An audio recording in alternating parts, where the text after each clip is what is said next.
Friends, Rajasthan అలాగే కోల్కతా జట్ల మధ్య జరిగిన మ్యాచ్లో రింకు సింగ్ తన విశ్వరూపాన్ని చూపించాడు. ముఖ్యంగా చెప్పాలి అంటే కోల్కతా జట్టు ఇప్పటి వరకు ఎన్నో మ్యాచ్లు ఆడింది. అంటే దాదాపుగా 5 మ్యాచ్లు ఆడింది, కానీ ఒక్కటంటే ఒక్క మ్యాచ్లో కూడా గెలవలేదు. ఇక్కడ దాదాపు అనే పదం ఎందుకు వచ్చింది అంటే, మధ్యలో ఒక మ్యాచ్ ఆడకుండా వర్షం కారణంగా మ్యాచ్ రద్దయిపోయింది. దాంతో ఒక పాయింట్ వచ్చింది, లేదంటే 0తోనే మిగిలిపోయి ఉండాల్సిందే.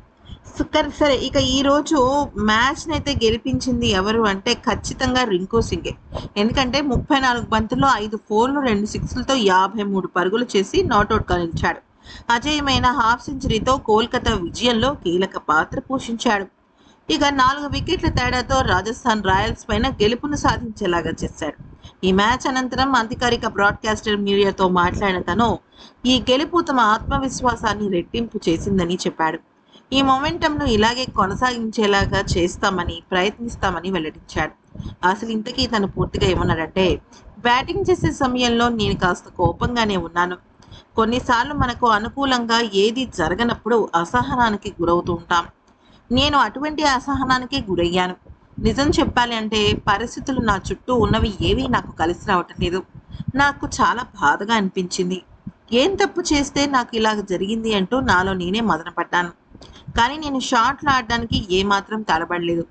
తెగించేశాను. ఒక్క మాటలో చెప్పాలి అంటే భయపడలేదు. మ్యాచ్ని చివరి వరకు తీసుకువెళ్ళాలి అన్న ఒకే ఒక కాన్సెప్ట్ నా మైండ్లో ఉంది. గెలిచామా, ఓడిపోతామా, అవుట్ అవుతామా, ఇవన్నీ నాకు లేదు. చివరి వరకు మ్యాచ్ ఉండాలి, 20 ఓవర్లు పూర్తిగా ఆడాలి అనేదే నా మైండ్ సెట్. దీని గురించి నేను మా కోచ్తో పాటు నా బ్యాటింగ్ భాగస్వామితో కూడా చర్చించాను. మ్యాచ్ క్లిష్ట పరిస్థితుల్లో ఉన్నందున చివరి వరకు పోరాడాలని కోరుకున్నాం. మరోవైపు రాజస్థాన్ జట్టు చాలా బలంగా ఉంది. కొన్నిసార్లు మనకు అదృష్టం కూడా కలిసి రావాలి. ఆరంభంలో నాకు లైఫ్ లభించింది. ఆ క్షణంలో నా బుర్ర పని చేయలేదు. అందుకే అలాంటి పేలవమైన షాట్ ఆడాను. నిజానికి అది నా అదృష్టం, కానీ అది ఎప్పుడు నాకు కలిసి వస్తుందని నేను అనుకోను. కష్టపడి పని చేస్తేనే అది మనకు సాటిస్ఫాక్షన్ ఇస్తుంది. చివరికి మేము మ్యాచ్ గెలిచాం. నేను ఇప్పటికీ చాలా ఇన్నింగ్స్ ఆడాను. ఒక్క మ్యాచ్ విన్నింగ్ నాక్ కోసం నేను ఎదురు చూస్తున్నాను. నా గురించి ఏదేదో మాట్లాడారు. వాళ్ళందరికీ నేను ఇక్కడే సమాధానం చెప్పాను. ఇది నాకు చాలా మంచి ఇన్నింగ్స్.